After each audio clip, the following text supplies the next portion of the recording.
Socorro espiritual. Capítulo 7. Socorro espiritual. Precisa voltar mais cedo aos serviços? Indagou Alexandre assim que tornávamos a via pública. Posso dispor de mais tempo, respondi. Meu interesse era enorme na continuidade das instruções. Alexandre possuía vastíssimas experiências médicas. Minhas aquisições nesse terreno em comparação com as dele representavam conhecimentos pálidos. Tenho ainda hoje uma assembleia de esclarecimentos a irmãos encarnados, continuou o orientador, e se você puder comparecer teremos satisfação. Como não? Estou aprendendo e não devo perder a oportunidade. Saímos. As entidades perturbadas mantinham-se à porta dando a ideia de alguém à espera de brecha para entrar.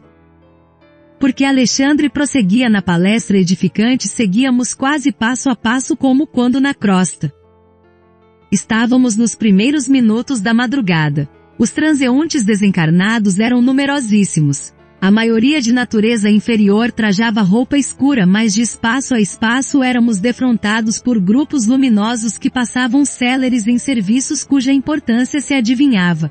Há sempre que fazeres urgentes no auxílio oportuno aos nossos irmãos da crosta, comentou o instrutor com afabilidade e doçura, e na maior parte das vezes é mais eficiente o nosso concurso à noite quando os raios solares diretos não desintegram certos recursos de nossa cooperação.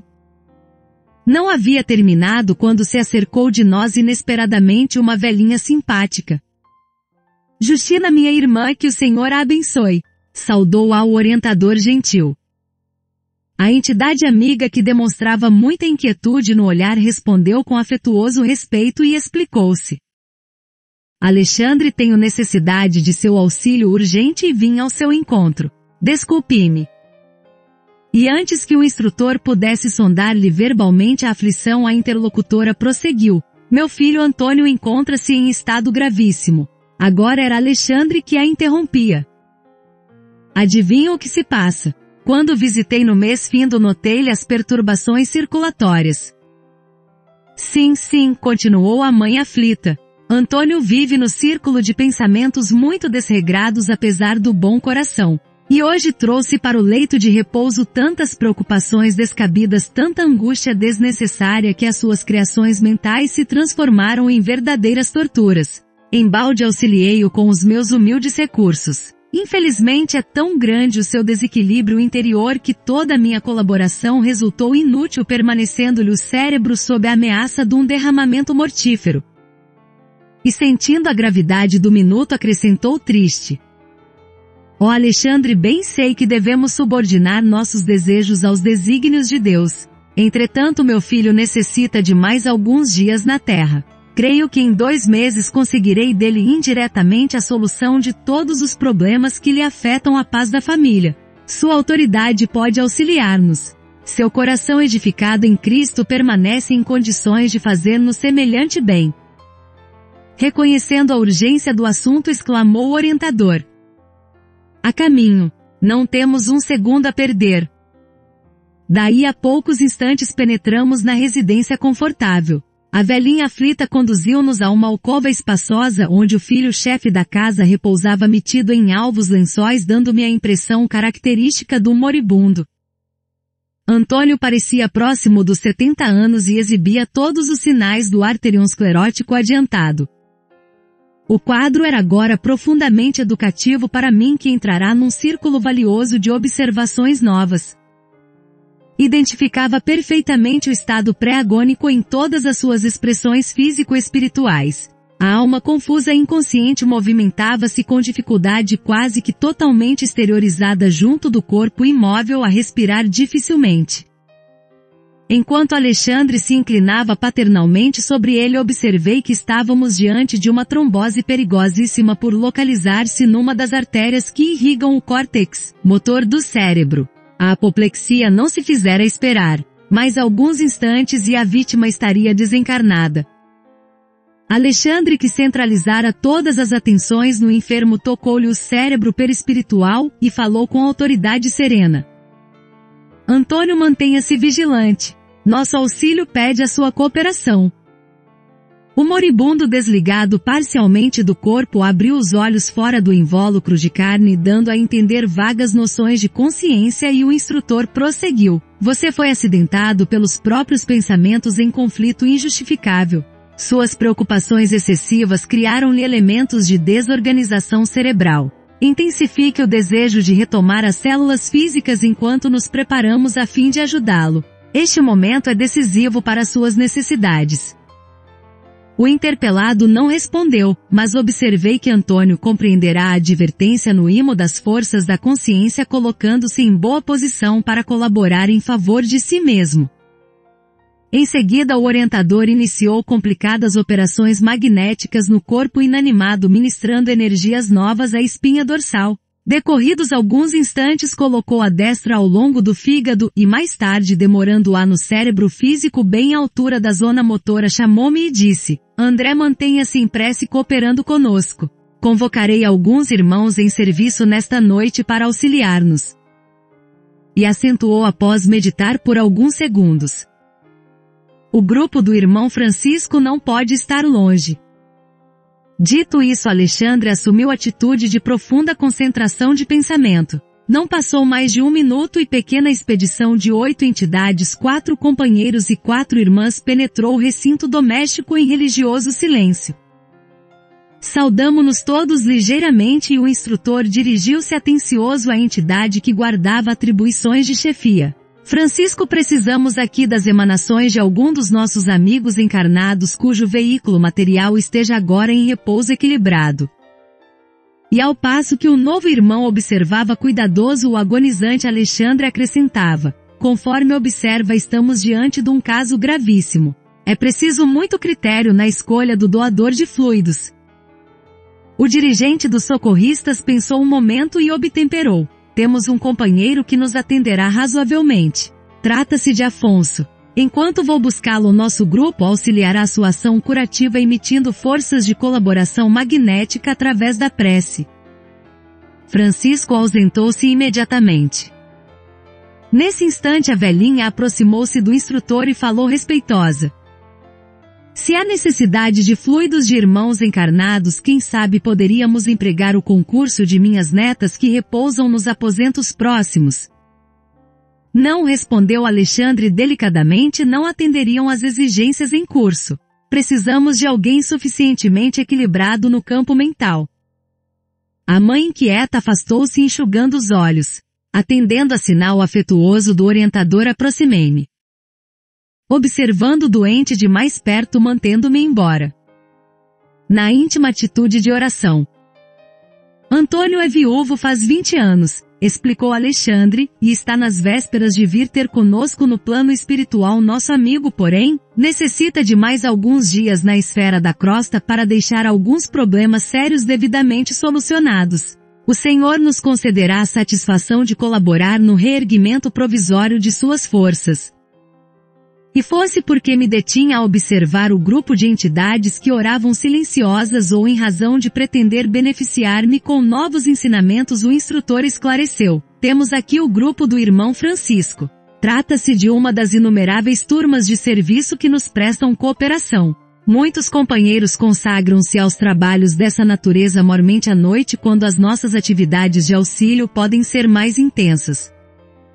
Verdadeiro mundo de interrogações assomava-me ao cérebro a fim de solucionar as questões do momento. Contudo, compreendendo a gravidade dos minutos em face da tarefa para a qual fôramos chamados, resolvi silenciar. Não decorreu muito tempo e Francisco voltava seguido de alguém. Tratava-se do companheiro encarnado a que Alexandre se referira. Não houve oportunidade para saudações. O orientador, tomando-lhe à destra, conduziu-o imediatamente à cabeceira do moribundo, dizendo-lhe com autoridade afetuosa: Afonso, não temos um segundo a perder. Coloque ambas as mãos na fronte do enfermo e conserve-se em oração. O interpelado não pestanejou. Dando-me a impressão de um veterano em semelhantes serviços de assistência, parecia sumamente despreocupado de todos nós, fixando-se tão somente na obrigação a cumprir. Foi então que vi Alexandre funcionar como verdadeiro magnetizador. Recordando meus antigos trabalhos médicos nos casos extremos de transfusão de sangue, via-lhe perfeitamente o esforço de transferir vigorosos fluidos de Afonso para o organismo de Antônio já moribundo. Na qualidade de discípulo, acentuando minhas faculdades de análise junto de preciosa lição, observei que o semblante do enfermo transformava-se gradualmente.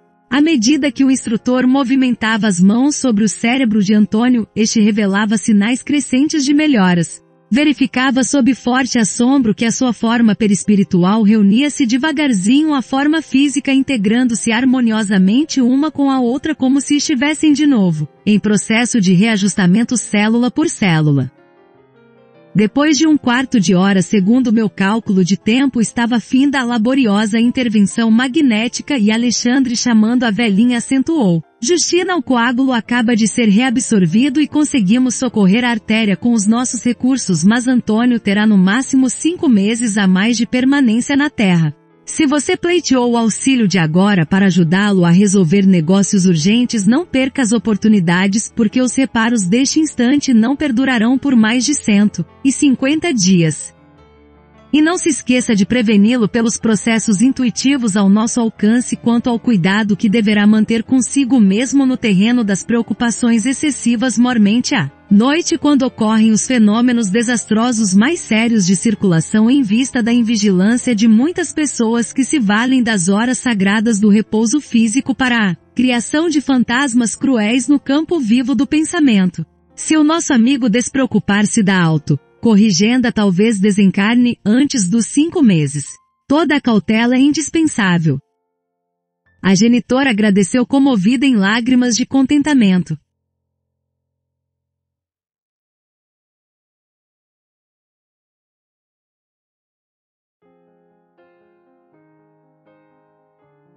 Alexandre recomendou ao socorrista encarnado que retirasse as mãos de sobre a fronte do enfermo e vi então o inesperado. O doente, grave reintegrado nas funções orgânicas com a harmonia possível, abriu os olhos físicos como se estivesse profundamente embriagado e começou a gritar estentoricamente: Socorro! Socorro! Acudam-me, por amor de Deus! Eu morro, eu morro! Algumas jovens acorreram espantadas e trêmulas em roupas brancas, percebendo-se que as filhas carinhosas e sensíveis vinham atender ao pai ansioso. Papai! Papai! Exclamavam lacrimosas. Que foi isto? Estou morrendo! Clamava o enfermo em voz pungente. Chamem o médico! Depressa! Mas que sente, papai? Perguntou uma delas em pranto convulso. Sinto-me morrer, tenho a cabeça tonta, incapaz de raciocinar. Grande era a azáfama dos encarnados que passavam por nós em bulha indescritível, atropelando-se uns aos outros sem o mais leve traço de consciência a respeito da nossa presença ali. Alexandre solicitou ao irmão Francisco fornecesse instruções a Afonso para que este regressasse ao lar, e depois da providência dispôs-se a retirar e disse-me sorrindo diante da estranheza que a atitude alarmante das moças me causava: geralmente quando os nossos amigos encarnados gritam chorosos por socorro, nosso serviço de assistência já se encontra completo. Partamos. O doente semilúcido prosseguia inquieto enquanto o telefone tilintava, cooperando para a imediata visita do médico. A velhinha despediu-se de nós comovedoramente, permanecendo junto do enfermo, velando devotada e humilde. Na via pública pedi ao instrutor me pusesse em contato mais íntimo com o irmão Francisco, que nos acompanhava solícito. Alexandre, afável como sempre, atendeu-me aos desejos. Nossa pequena expedição, esclareceu o chefe do agrupamento depois de trocar comigo palavras muito cordiais, é uma das inumeráveis turmas de socorro que colaboram nos círculos da crosta. Somos milhares de servidores nessas condições, ligados a diversas regiões espirituais mais elevadas. Seu núcleo, perguntei, procede de nossa colônia? Sim. E temos nossas atividades entrelaçadas com as tarefas de vários instrutores de nosso lar. E há tarefas especializadas para cada grupo dessa natureza? Perfeitamente. O nosso, por exemplo, acentuou Francisco gentil, destina-se ao reconforto de doentes graves e agonizantes. De modo geral, as condições de luta para os enfermos são mais difíceis à noite. Os raios solares nas horas diurnas destroem grande parte das criações mentais inferiores dos doentes em estado melindroso, não acontecendo o mesmo à noite, quando o magnetismo lunar favorece as criações de qualquer espécie, boas ou más. Em vista disso, o nosso esforço há de ser vigilante. Quase ninguém no círculo de nossos irmãos encarnados conhece a extensão de nossas tarefas de socorro. Permanecem eles num campo de vibrações muito diferentes das nossas e não podem apreender ou discriminar nosso auxílio. Isto, porém, não importa. Outros benfeitores muito mais elevados que aqueles dos quais podemos guardar conhecimento direto velam por nós e inspiram-nos devotadamente no campo das obrigações comuns, sem que vejamos a sua forma de expressão nos trabalhos referentes aos divinos desígnios. E talvez porque eu sorrisse admirando-lhe o ideal de renúncia serena e santificante, o interlocutor também sorriu e acrescentou: se meu amigo reclamar compreensão e resultado de criaturas e situações ainda incapacitadas para nolos dar, constitui exigência mais cruel que a solicitação de recompensas imediatas. Era bem a verdade convincente. Mantinha-se o irmão Francisco dentro da lógica mais elevada. Os que auxiliam alguém interessados no reconhecimento ou na compensação quase sempre permanecem de olhos cerrados para o concurso divino e invisível que de mais alto recebem. Exigem que outros lhes identifiquem a posição de benfeitores, mas nunca se recordam de que amigos sábios e esvelados lhes oferecem a melhor cooperação de planos superiores sem deles reclamarem a mínima nota de gratidão pessoal. São muitos os irmãos afins, continuou o meu interlocutor interrompendo-me as reflexões íntimas, que se reúnem depois da morte do corpo em tarefas de amparo fraternal quando já alcançaram os primeiros degraus da escada de purificação. Do que me é possível ajuizar, semelhantes trabalhos são dos mais eficientes e dignos em favor dos homens. Raramente os companheiros encarnados, quando em excelentes condições de saúde física, podem compreender as aflições dos enfermos em posição desesperadora ou dos moribundos, prestes a partir. Nós outros, porém, no quadro de realidades mais fortes, sabemos que muitas vezes é possível efetuar realizações deveras sublimes de natureza espiritual em poucos dias nessas circunstâncias, depois de largos anos de atividades inúteis. No leito da morte, as criaturas são mais humanas e mais dóceis.